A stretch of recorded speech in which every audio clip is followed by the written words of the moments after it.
কি খবর? কাজ করতে চাও? চশমা কে তোমার হয়েছে? এটা কয় ইঞ্চি বাকি দেবো? 10 ইঞ্চি। 10 ইঞ্চি। তাহলে এখানে হলো দুটো পাইপ যাবো না? তাহলে 4 4 8 আর 2 ইঞ্চি বাড়তে থাকবে, ঠিক আছে? করো। আর নাইম কাজ করতেছ? আচ্ছা করো, ঠিক মতো করো।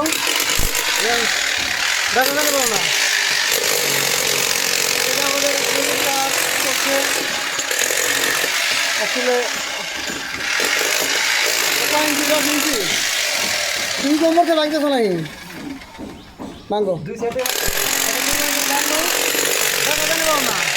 ঠিক আছে, এটা করে এনে একটা একটা শুধু কিচেনের শুধু কিচেনের না? হ্যাঁ পানির আচ্ছা ঠিক আছে করো।